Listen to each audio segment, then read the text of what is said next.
নমস্কার বন্ধুরা, আমার আরেকটি নতুন ভিডিওতে স্বাগত। আজকে আমি আরেকটি স্কলারশিপের ইনফরমেশন নিয়ে এসেছি। তো এর আগে আমার এই চ্যানেলে বেশ কিছু স্কলারশিপের অর্থাৎ গভর্নমেন্ট এবং প্রাইভেট উভয়েরই স্কলারশিপের ভিডিও আপলোড করা আছে। তোমরা সেই ভিডিওগুলো দেখে নিতে পারো। আমি সেই সমস্ত ভিডিও লিঙ্ক ডেসক্রিপশনে মেনশন করে দেবো। তো তোমরা সেই স্কলারশিপগুলো অ্যাপ্লাই করে দিতে পারো, যেহেতু আর ডেডলাইন চলে আসছে। ঠিক আছে, ডেডলাইনের আগে তোমরা অ্যাপ্লিকেশন প্রসেসগুলো কমপ্লিট করে ফেলো। ঠিক আছে, তো আজকের স্কলারশিপটা হচ্ছে যেটা হচ্ছে জেএমএস মেরিট স্কলারশিপ 2025। এটা একটা প্রাইভেট স্কলারশিপ। ঠিক আছে, তো এই স্কলারশিপের ডিটেলস আজকে দেবো। স্কলারশিপটা কি করে অ্যাপ্লাই করবে তোমরা, এলিজিবিলিটি ক্রাইটেরিয়া কি কি ডকুমেন্টস লাগবে এবং অনলাইনে ফর্ম ফিল আপ কীভাবে করবে তোমরা, সমস্ত তথ্য দেবো আজকের ভিডিওতে। তো স্কিপ না করে পুরো সম্পূর্ণ ভিডিওটি দেখতে থাকো। তো আমার এই ভিডিওটি যদি ইনফরমেটিভ মনে হয় তাহলে একটু লাইক করে দেবে এবং বন্ধু বান্ধব আত্মীয় স্বজনের মধ্যে ভিডিওটি শেয়ার করবে, যাতে সবাই ইনফরমেশনটি পেয়ে যায়। কোনো কোয়ারি থাকলে কমেন্ট করে জানাতে পারো এবং চ্যানেলটি পারলে সাবস্ক্রাইব করে দাও, তাহলে যখনই আমি এক্সাম বা স্কলারশিপ রিলেটেড ভিডিও নিয়ে আসবো তার আপডেট তোমরা পেয়ে যাবে। তো চলো আজকে ভিডিওটা শুরু করে যাক। তো এই জেএম মেরিট স্কলারশিপ এটা একটা এনজিও, একটা চ্যারিটি ট্রাস্ট থেকে এটা প্রদান করা হয়, যেটা জেএম সেঠিয়া চ্যারিটেবল ট্রাস্ট। ঠিক আছে, তো এখানে কত টাকা পাওয়া যাবে? এখানে হচ্ছে ম্যাক্সিমাম 12,000 টাকা পর্যন্ত পাওয়া যাবে। তো এলিজিবিলিটি ক্রাইটেরিয়া কি থাকছে? তো এটা এলিজিবিলিটি ক্রাইটেরিয়া হচ্ছে যে যারা এবছর মাধ্যমিক পাস করেছে 2025 বা উচ্চ মাধ্যমিক পাস করেছে বা কলেজ পাস করেছে, তারা সবাই অ্যাপ্লাই করতে পারবে। যারা এবছর অ্যাডমিশন নিয়েছো ক্লাস 11-এ, কলেজে বা পোস্ট গ্রাজুয়েশনে, তারা এলিজেবল। ঠিক আছে, অনলাইনে অ্যাপ্লিকেশন করা যাবে। ঠিক আছে, এটার জন্য কত পার্সেন্ট মার্কস লাগছে সেটা হচ্ছে ক্লাস 10 আর 12-এর ক্ষেত্রে যারা পাস করেছো, অর্থাৎ যারা 11-এ ভর্তি হয়েছো তাদের ক্ষেত্রে 75% মার্কস লাগবে। ঠিক আছে, অর্থাৎ যারা এবছর ক্লাস 10-এ পাস করেছো, 11-এ ভর্তি হয়েছো, তারা 2 বছরের জন্য স্কলারশিপটা পাবে। ক্লাস 11-12-এ তাদের জন্য 75% মার্কস লাগবে। যারা এবছর কলেজে ভর্তি হয়েছো, 12 পাস করেছো, তাদের জন্য 75% মার্কস লাগবে। ঠিক আছে, আর যারা এবছর গ্র্যাজুয়েশন কমপ্লিট করেছো, গ্র্যাজুয়েশনের ক্ষেত্রেও তোমাদের 75% মার্কস লাগবে। ঠিক আছে, এবং গ্র্যাজুয়েশন এখন যেটা 4 বছরের কোর্স থাকে, তাহলে তোমরা 4 বছর স্কলারশিপটা পাবে। পোস্ট গ্র্যাজুয়েশনের ক্ষেত্রে তোমাদের 60% মার্কস লাগবে। ঠিক আছে, পোস্ট গ্র্যাজুয়েশন এটা 2 বছরের কোর্স, এই 2 বছর তোমরা পাবে। এবং যদি বিটেক, ঠিক আছে, বা কম্পিউটার অ্যাপ্লিকেশন এই ধরনের কোর্স করে থাকো, সেখানেও 60% মার্কস লাগবে। সেখানে তোমরা 4 বছরই স্কলারশিপটা তোমরা পাও। ঠিক আছে, আচ্ছা, যেটা হচ্ছে যে তোমরা মাধ্যমিক পাস করলে ক্লাস 11-এর জন্য 500 টাকা করে দেওয়া হবে প্রতি মাসে, অর্থাৎ বছরে হচ্ছে 6,000 টাকা।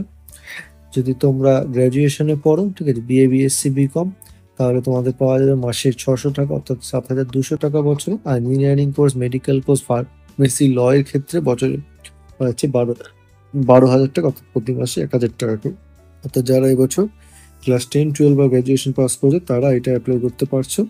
ঠিক আছে, তো এটার অনলাইন ফর্ম ফিল আপ করার সময় তোমাদের যে ডকুমেন্টসগুলো লাগবে সেটা হচ্ছে যে যেটা মার্কশিট, যেটার বেসিসে তুমি অ্যাপ্লাই করছো, ইনকাম সার্টিফিকেট 1,20,000-এর মধ্যে হতে হবে অ্যানুয়াল ইনকাম।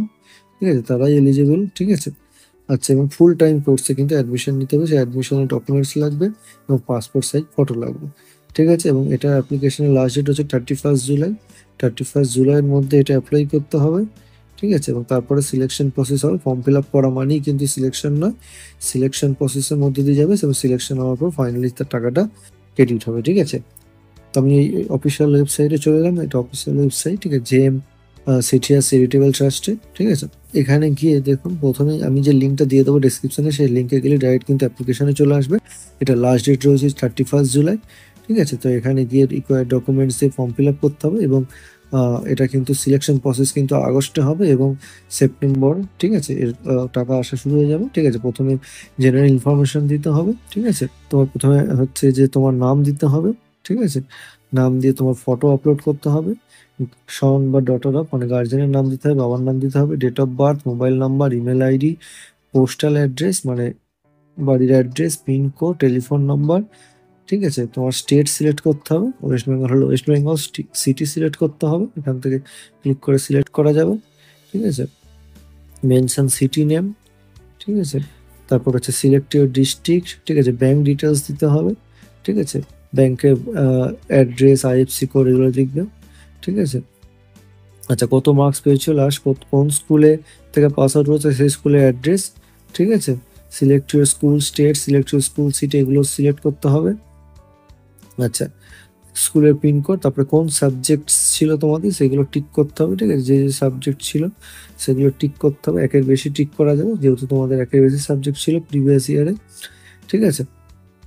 আচ্ছা, এই সাবজেক্টগুলো ছাড়া অন্য কোনো সাবজেক্ট থাকলে সেখানে এখানে মেনশন করতে হবে 24A-তে, ঠিক আছে? নেম অফ দ্য স্কুল কোন ইনস্টিটিউট প্রেজেন্টলি পারসন, এখন কোথায় পড়ছো, তার অ্যাড্রেস কি, কোন স্টেটে, তার সিটি কি, সেগুলো সব কিন্তু এখানে দিতে হবে, ঠিক আছে?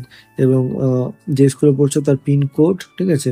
মোবাইল নাম্বার, টেলিফোন নাম্বার, কোন কোর্সে পড়ছো, কোর্সের ডিউরেশন কত বছরের কোর্স এবং কোন কোন সাবজেক্ট রয়েছে সেগুলো দিতে হবে, ঠিক আছে? ফ্যামিলি ইনকাম দিতে হবে যেটা 35A-তে আছে। If parents are income tax assess then PAN number তাহলে দিতে হবে, ঠিক আছে? রিজার্ভেশন অ্যাপ্লিকেবল নাকি, ঠিক আছে? রিজার্ভেশন অ্যাপ্লিকেবল থাকলে সেখানে টিক করতে হবে, ঠিক আছে? ফিজিক্যাল হ্যান্ডিক্যাপ নাকি সেটা এখানে মেনশন করতে হবে, ইকোনমিক্যালি উইকার হলে এখানে টিক করতে হবে, ঠিক আছে?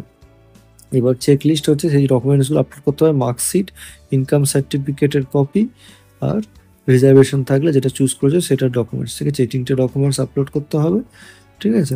এবং এই 3টে ডকুমেন্ট 10 MBর মধ্যে হতে হবে, ঠিক আছে? এখানে সেগুলো আপলোড করতে হবে, একের বেশি আপলোড করা যাবে, ঠিক আছে? এখানে ব্রাউজ ডকুমেন্ট করলেই কিন্তু চুজ করা যাবে। তারপরে ডিক্লারেশন দিতে হবে, এটা টিক করতে হবে, করে ফাইনালি সাবমিট করলে কিন্তু অ্যাপ্লিকেশন ফর্ম সাবমিট হয়ে যাবে, ঠিক আছে? তাহলে তোমরা অ্যাপ্লিকেশন প্রসেসটা 31 জুলাইয়ের মধ্যে কমপ্লিট করে ফেলো, ঠিক আছে? তো আমার এই ভিডিওটি যদি ইনফরমেটিভ মনে হয় তাহলে একটা লাইক করে দেবে, কোনো কোয়ারি থাকলে কমেন্ট করে জানাতে পারো এবং পারলে চ্যানেলটি সাবস্ক্রাইব করে দাও, তাহলে যখন আমি এক্সাম বা স্কলারশিপ রিলেটেড ভিডিও নিয়ে আসবো তার আপডেট তোমরা পেয়ে যাবে। ধন্যবাদ ভিডিওটি দেখার জন্য।